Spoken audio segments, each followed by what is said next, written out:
Assalamu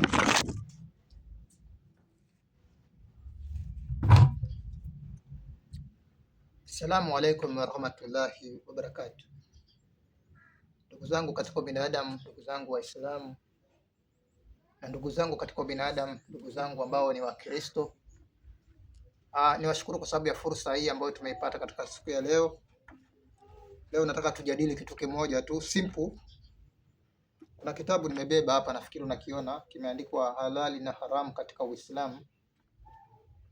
Hichi kitabu kina maneno mazuri ambapo nataka tukaweze kuyaangalia, na moja katika maneno hayo mazuri tukaweza kuyaangalia ni maneno ambayo ndugu zetu Waislamu wamekuwa wakihoji. Wanahoji kwa njia gani? Wanahoji kwa kudai ya kwamba hairuhusiwi katika Ukristo kuimba, lakini cha kushangaza ukiangalia katika kaswida zao ndugu zetu hawa wanaimba. Leo nina kitabu hapa, pengine kama wanaweza kuja wakatusaidia katika comments. Nina kitabu hapa nimesema kinaitwa Halali na Haramu katika Uislamu. Hichi kitabu hiki nitasoma ukurasa wa 365 na ukurasa wa 366. Ukurasa wa 365 inasema hivi: kwa hivyo, sikiza vizuri, kwa hivyo rai yangu mimi ni kuwa nyimbo zenyewe hazina ubaya wowote, nazo zinaingia katika jumla ya mazuri yaliyoruhusiwa na Uislamu. Kwa hivyo katika Uislamu kuna mambo mazuri yameruhusiwa, ndugu zangu. Ndani ya misikiti nyimbeni, kuna mambo mazuri yameruhusiwa, na moja katika mambo hayo mazuri yameruhusiwa ni kuimba. Kama ni kwaya ambazo hamwezi kutengeneza, semeni tu tuwafundishe kwaya, ili kabla mjaanza adhana kwanza kuwa na kwaya kwanza. Kwaya isifu pale, msifu Allah, ikimaliza kumsifu Allah alafu ndio ustazi aingie pale akaweza kutoa adhana, akaweza kutoa hotuba Ijumaa. Tunaelewana? Vitabu vinasema ya kwamba Uislamu ni mazuri, uimbaji ni mambo mazuri.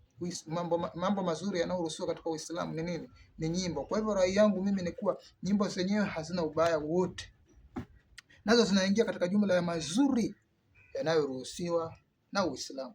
Kwa hivyo Uislamu una mazuri mengi, ambayo mazuri hayo ni nyimbo. Zaidi kuliko haya ni kuwa nyimbo zinapendekezwa katika mnasaba wa furaha, ili kueneza furaha na kuzipumzisha nyoyo, kama katika siku za Idi. Kwa hivyo katika siku za Idi imbeni bwana, acheni mambo zenu.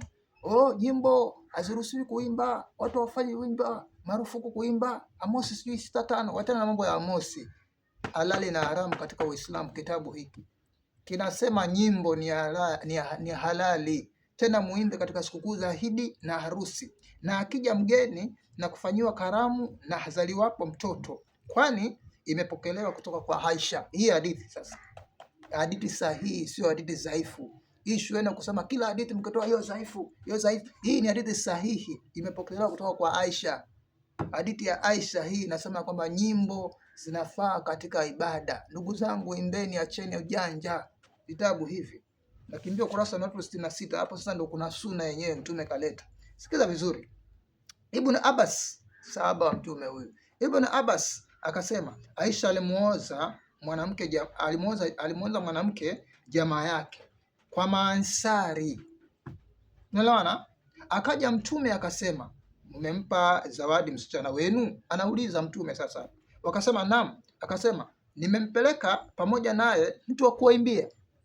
Amejibu sasa yule, nimempeleka pamoja naye mtu wa kuimbia. Aisha alijibu sasa, la, mtume. Akasema, Maansari ni watu wanaopenda mashairi, basi ungempeleka pamoja naye mwenye kuwaimbia. Mtume anasema ungempeleka pamoja naye na mtu wa kuwaimbia. Kwa hivyo mtume alikuwa anapenda watu waimbe. Tumekujieni kama tunavyo kwa mkieni. Nyimbo hiyo aliimba, imesumuliwa na Ibn Majah. Aidha hii hadithi sasa imesumuliwa na Ibn Majah. Aidha, sikiza vizuri, imepokelewa kutoka kwa Aisha kwa Abubakar, sahaba wa mtume huyu. Abubakar, sahaba wa mtume, aliingia nyumbani kwake, akamkuta Aisha na vijakazi wawili katika siku za Mina, siku za sikukuu kubwa. Wakifanya nini? Wakiimba na mtume. Mtume kaacha suna ya kuimba, ndugu zangu. Mtume kaacha suna safi ya kuimba, sina safi ya kuimba. Kwa hivyo nyinyi nanyi lazima mkaweze kuimba.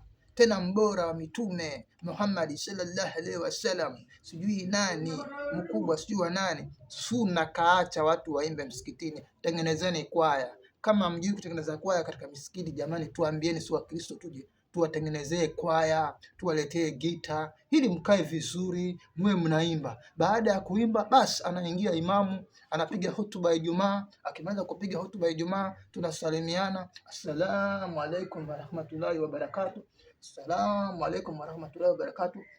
Hutuba inaisha, narudi zetu nyumbani, baada ya kufanya nini? Kumwimbia Allah subhanahu wa ta'ala. Kwa hiyo advice nzuri, ndugu zangu Waislamu wa aidha, assalamu alaikum warahmatullahi wabarakatuh.